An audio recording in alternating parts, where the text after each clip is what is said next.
Hello दोस्तों, आप सभी का स्वागत है मैकेनिकल फोरम फॉर यू में। दोस्तों आज हम लोग काफ़ी बेसिक कॉन्सेप्ट को पढ़ने वाले हैं, ठीक ना। एकदम बच्चा वाला कॉन्सेप्ट, मतलब यूनिट कन्वर्जन। हम लोग देखेंगे मास और टाइम का यूनिट कन्वर्जन, ओके ना। आइए देखते हैं मास और टाइम का यूनिट कन्वर्जन में क्या होगा। तो मास को क्या बोलते हैं, हम पहले समझ लेते हैं मास क्या होता है। मास होता है amount of matter in an object, मतलब उसमें कितना मैटर है, कितना उसमें पदार्थ है, वो उसको मास को बताता है, ओके ना। वेट नहीं, मास। क्या चीज़ को बताता है? मास को। तो मास का ऐसा यूनिट क्या होता है? किलोग्राम। किलोग्राम का डिनोट क्या चीज़ से करते हैं हम? केजी से। आइए देखते हैं हम पहला बेसिक में क्या है। तो हम लोग सभी जानते हैं 1 किलोग्राम बराबर क्या हो जाएगा? 1 किलोग्राम बराबर 1000 ग्राम होता है। अब अगर टन का बात करें हम, तो 1 टन में, तो 1 टन बराबर 1000 केजी होगा। अगर यही बात हम क्विंटल में करें तो 1 क्विंटल में 100 केजी होता है। अगर यही बात अगर हम पाउंड में करें तो पाउंड में 0.454 किलोग्राम होता है, ठीक ना। इसका क्या मतलब हुआ? मतलब मास को हम किलोग्राम में भी नाप सकते हैं, ग्राम में भी नाप सकते हैं, टन में भी नाप सकते हैं, क्विंटल में नाप सकते हैं और पाउंड में भी नाप सकते हैं। मतलब मास को हम इतने तरीका से नाप सकते हैं। तो अगर कोई पाउंड में दिया रहेगा, उसको बोले किलोग्राम में चेंज करने के लिए, तो हम लोग कैसे करेंगे? तो हम लोग पहले जानेंगे तब ना कि रिलेशन की, हाँ 1 पाउंड बराबर होता है अप्रोक्स आधा केजी के लगभग में, ओके ना। इस हिसाब से हम कन्वर्ट करेंगे। तो आइए देखते हैं हम किसको किस तरीका से कन्वर्ट किया जाता है, इस चीज़ को हम समझ लेते हैं। काफ़ी इंपॉर्टेंट है ये सब। अगर ये सब अच्छे से नहीं पता होगा तो बहुत सारे न्यूमेरिकल में आप लोग फंस जाइएगा, ठीक ना। इसलिए पहले बेसिक को अच्छे से क्लियर कर लीजिए। ये सब का और भी बहुत सारा जगह इस्तेमाल होता है। अगर कोई छोटा सा सामान भी लाने जाएगा तो हाँ भी छोटा छोटा बात पे ये सब चीज़ इस्तेमाल हो जाता है। इसलिए सब चीज़ को काफ़ी बेसिक है, इसको अच्छा ध्यान से पढ़िए, ध्यान से समझिए। इसमें देखिए, अगर 10 ग्राम का बात करें तो 10 ग्राम 1 केजी का कितनावां भाग है, ये हमको बताना है। तो हम लोग जानते हैं कि 1000 ग्राम बराबर क्या होता है? 1 केजी होता है। तो एकदम सेम बच्चा वाला कॉन्सेप्ट, 5 पेन का दाम 10 रुपया, तो 1 पेन का दाम कितना? तो 1 ग्राम बराबर क्या हो जाएगा? 1/1000 केजी। यही अगर 10 ग्राम का निकालना तो 10 से गुना कर देंगे, तो मतलब 10 ग्राम बराबर 1/100 केजी हो जाएगा। अगर नीचे में 100 है तो मतलब 10 का पावर 2 है, नीचे में 1/10 का पावर 2 है। जैसे ही ऊपर जाएगा इसका पावर क्या हो जाएगा? माइनस हो जाएगा। तो 10 ग्राम बराबर 10 का पावर -2 केजी हो जाएगा, ओके। 10 ग्राम का मतलब क्या हुआ? 1 केजी को हम लेंगे, उसको 100 टुकड़ा में हम बांट देंगे। उसका जो एगो छोटा वाला टुकड़ा जो होगा, 100 भाग का एगो जो टुकड़ा होगा, 99 भाग छोड़ के, वो जो एक टुकड़ा होगा वो 10 ग्राम के बराबर वजन होगा। इसका सिंपल सा यही मतलब कहलाता है, ठीक। आइए देखते हैं बिना समय गवाए अगला क्वेश्चन। और हाँ, एक इम्पॉर्टेंट पॉइंट नोट कर लीजिएगा, बहुत सारे एग्जाम में पूछ लेता है ऐसे ही वन वर्ड में, कि मास जो होता है, मास कभी भी नहीं चेंज होता है। जैसे कि हम लोग जानते हैं वेट जो होता है, वेट हमारा अर्थ पे मान लीजिए 6 केजी है, तो अगर हम मून पे जाएंगे तो वो कितना हो जाएगा? 1 केजी हो जाएगा। क्यों?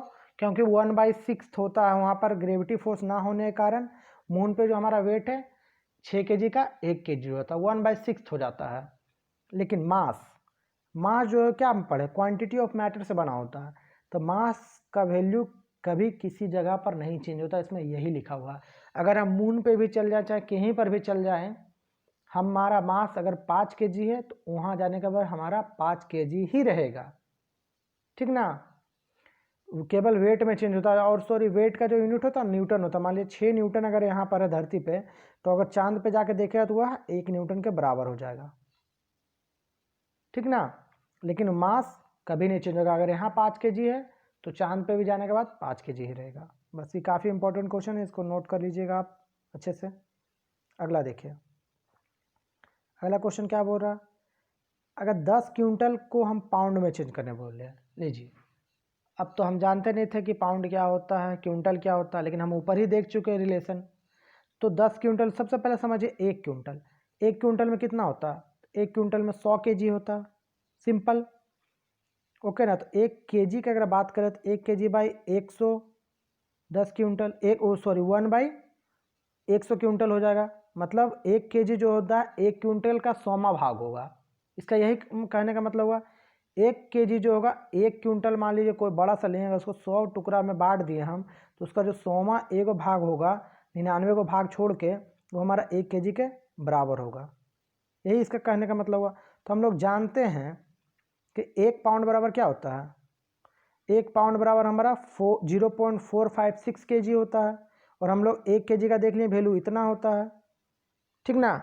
1 केजी का वैल्यू हमारा इतना हो जाएगा। तो अगर इधर से भी हम केजी का निकालें, अगर 1 केजी का वैल्यू, तो 1 केजी का बराबर क्या हो जाएगा हमारा 1 पाउंड, 0.454 पाउंड हो जाएगा, ठीक, 0.454 पाउंड, ठीक। क्योंकि 1 पाउंड बराबर इतना हो गया, कुछ नहीं किया, बस इसको इधर भेज दिए हैं। 1 केजी बराबर 0.454 पाउंड। इधर हम देखें 1 केजी अगर क्विंटल के टर्म में, तो 1/100 क्विंटल, लेकिन यही अगर पाउंड का टर्म में देखें, 1 केजी बराबर 1/0.454 पाउंड। सेम यूनिट को अलग अलग में, सेम केजी को ही अलग अलग चीज़ में जब नापेंगे तो उसका वैल्यू अलग तरीका से होगा। ये क्विंटल का 100वां भाग है, लेकिन यह इसका अप्रोक्स कितना होगा, अप्रोक्स 2 गुना है, पाउंड का अप्रोक्स 2 गुना है। उधर सोचिए क्विंटल का 100वां भाग है वो, इससे पाउंड से यह दुगुना है, ठीक ना। तो उसी तरीका से बताइए अब हमको कि 1 क्विंटल का बराबर कितना हो जाएगा, तो 100 केजी। केजी के जगह हम क्या लिख सकते हैं, 1 केजी बराबर हम पहले देखें 1.045 पाउंड, तो 1 केजी बराबर क्या लगा देंगे हम केजी की जगह, 1 केजी को काट के हम उसके जगह क्या लिखेंगे पाउंड में, तो 1/0.454 पाउंड, ठीक। 1 क्विंटल बराबर जब इसको हम इंटू करेंगे तो इसको हो जाएगा 220.46 पाउंड। 1 क्विंटल बराबर कितना हो जाएगा 220.462 पाउंड। अगर इसी को अगर 10 क्विंटल का निकालेंगे तो हम 10 से केवल गुना कर देंगे और कुछ नहीं करेंगे, क्या हो जाएगा 2200.462 पाउंड। 10 क्विंटल बराबर 2200.46 पाउंड, ठीक। अब अगला क्वेश्चन देखिए, अगला क्वेश्चन क्या बोल रहा है, अगला क्वेश्चन क्या बोल रहा है, 1 टन को हम क्विंटल में कन्वर्ट करके बताइए। तो हमको पता है कि 1 क्विंटल में कितना होता है, 1 क्विंटल में 100 केजी होता है, और 1 टन में क्या होता है हमारा, 1 टन में हमारा 10 क्विंटल होता है। 1 टन में हमारा क्या होता है 10 क्विंटल होता है। 1 टन इक्वल टू 10 क्विंटल, तो 10 से गुना हो जाएगा केवल, तो हमारा 1000 केजी हो जाएगा, ठीक ना। 1 टन में 10 क्विंटल होता है और 1 क्विंटल में 100 केजी होता है, तो टोटली 1 टन का बात करें तो उसमें 1000 किलो होगा, मतलब 10 क्विंटल। छोटा छोटा कन्वर्जन, इस चीज़ का ध्यान दीजिएगा, कहीं भी कभी भी गलती हो सकता है। आइए अब नेक्स्ट हम लोग देखते हैं टाइम का कन्वर्जन, कि टाइम को किस तरीक़ा से कन्वर्ट किया जाता है। तो टाइम को हम लोग चाहे दिन में भी बोल सकते हैं, आवर में भी बोल सकते हैं। टाइम मतलब क्या, समय, जितना ज़्यादा समय होगा उस हिसाब से हम उसको डिनोट करते हैं। डे में भी बता सकते हैं, आवर में बता सकते हैं, सेकेंड में, मिनट में, वीक में, ईयर में, लीप ईयर में, या सेंचुरी ईयर में, हम लोग किसी भी चीज़ में बता सकते हैं, ठीक ना। तो देखते हैं हम लोग सबको। 1 डे इक्वल टू क्या होता है, तो 1 डे इक्वल टू 24 आवर्स हो जाएगा। अगर 1 आवर का बात करेंगे, 1 आवर बराबर 60 मिनट्स होता है। यही अगर मिनट्स में आ जाएंगे हम, तो 60 minutes equal to 1 minutes equal to 60 second हो जाएगा। मतलब 1 डे 24 आवर्स, 1 आवर 60 मिनट्स, और 1 मिनट्स 60 सेकेंड। उसी तरह अगर 1 वीक का बात करें, 1 week equal to 7 days. 1 leap year में कितना वीक होता है, तो 52 वीक्स। 1 अगर ईयर का बात करें तो 365 डेज होता है। अगर यही लीप ईयर रहेगा तो एक दिन बढ़ जाता है, क्योंकि हर एक साल 4 घंटा कुछ मिनट होता है, ओके ना। तो इस हिसाब से हमारा 4 साल में 24 घंटा हो गया, मतलब एक दिन हमारा बढ़ जाएगा। तो लीप ईयर में क्या होता है, एक दिन 365 की जगह 366 दिन होता है, ठीक ना। एक और क्या होता है, एक आवर बराबर 3600 सेकेंड होता है। ये तो सिंपली है, 1 आवर में कितना होता है 60 मिनट, और 1 मिनट में कितना सेकंड होता है 60 सेकंड, तो 60 इंटू 60 3600 सेकेंड, सिंपली। इसी तरह हम लोग सबको कन्वर्ट करके एक एक करके देखेंगे। मिनट को आवर में, आवर को डे में, डे को वीक में, ईयर को आवर में, इस तरह से सबको कन्वर्ट करके हम देखेंगे। जो थोड़ा टफ में रहेगा उसी को हम लोग कन्वर्ट करेंगे।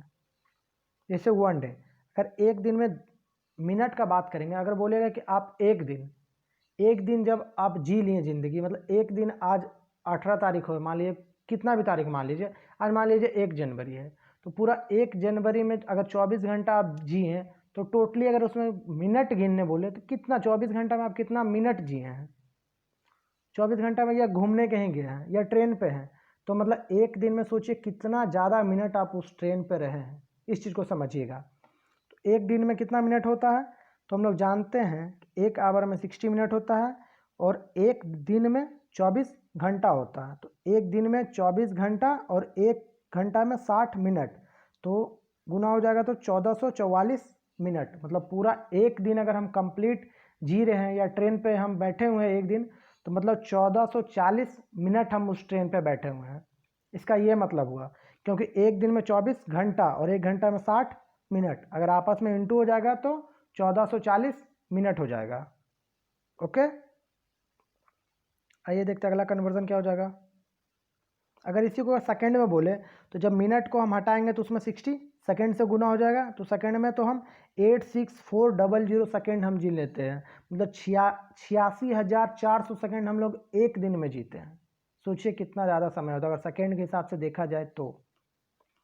अब बोलता है एक लीप ईयर, एक ईयर में कितना आवर होगा, तो नॉर्मल ईयर मानिए, तो नॉर्मल ईयर अगर 365 दिन का होता है तो 365 दिन में कितना घंटा होता है, 24 घंटा होता है। तो अगर 365 दिन को 24 घंटा से इंटू करेंगे हम, तो टोटल 8760 आवर्स हम लोग एक साल में जीते हैं। सोचिए एक साल में हम लोग 8760 घंटा जीते हैं।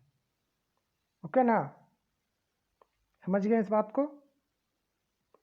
उसी तरह अगला देखिए, तो अगर हम लोग डिकेड्स का बात करें तो डिकेड का मतलब होता है 10 साल। सिंपली डिकेड का मतलब क्या हो गया, 10 साल। 1 डिकेड मतलब 10 ईयर्स, तो हमारा पूरा 10 डिकेड्स को हमारा डेज में चेंज कीजिए, मतलब 100 साल को हमारा डेज में चेंज करने बोल रहा है। अब मान लीजिए कि बीच में कोई भी लीप ईयर ना हो, बात का मतलब एक कंसिडर करने, केवल कन्वर्ट इसमें बता रहे हैं, ऐसा तो होगा नहीं, लेकिन हमको कैसा पता है कि कौन सा 10 साल ले रहे हैं, उसमें 2 साल 2 लीप ईयर होगा या 3 लीप ईयर होगा, इसलिए हम लीप ईयर को गायब कर दिए हैं। ठीक ना, एक डिकेड में हम लोग जानते हैं 10 साल होता है, तो अगर 10 साल को हम, तो एक साल में हम लोग जानते हैं कितना दिन होता है, 365 दिन होता है, तो 10 इंटू 365 से गुना कर देंगे तो हमारा पता चल जाएगा 3650 डेज होता है। ठीक ना, इस चीज़ को समझ गए आप। सॉरी थोड़ा मिस्टेक हो गया था। एक डिकेड में 10 ईयर्स और एक ईयर्स में 365 डेज, तो जब इंटू हो जाता 3650 डेज हो जाएगा टोटल 10 डिकेड्स में।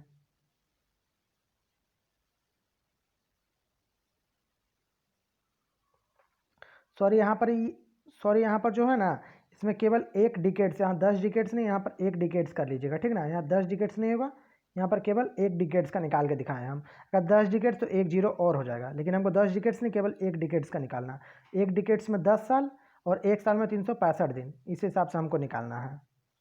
अब इधर देखिए, इधर अगर सेंचुरी का बात करेगा तो एक सेंचुरी ईयर में कितना डेज होता है, तो हम लोग को पता है एक सेंचुरी ईयर्स में हमारा 100 साल होता है। एक सेंचुरी ईयर्स में हमारा 100 साल होता है। एक सेंचुरी ईयर्स में डिकेड्स का बात करेगा तो 10 डिकेड्स होता है। और हमको पता है कि एक सेंचुरी ईयर में कितना 365 दिन इंटू 100 ईयर्स, तो 100 से गुना हो जाएगा। ये हमारा एक सेंचुरी ईयर में 36500 डेज हो जाएगा। ओके, तो उम्मीद है कि आप सभी कन्वर्जन को समझे होंगे, टाइम का जो भी कन्वर्जन होता है। और इधर फिर इसके ऊपर हम जो बताएं मास का कन्वर्जन बताएं, फिर इससे पहले हम लेंथ का भी कन्वर्जन बता चुके हैं, फिर डायमेंशन को भी पढ़ा चुके हैं। इसी तरह कर करके हम जितने भी यूनिट होगा सभी को एक एक करके सब अच्छे से डिफाइन करेंगे। ठीक है दोस्तों, अगर वीडियो पसंद आया तो लाइक करें, शेयर करें, सब्सक्राइब करें। आज के लिए इतना ही, धन्यवाद।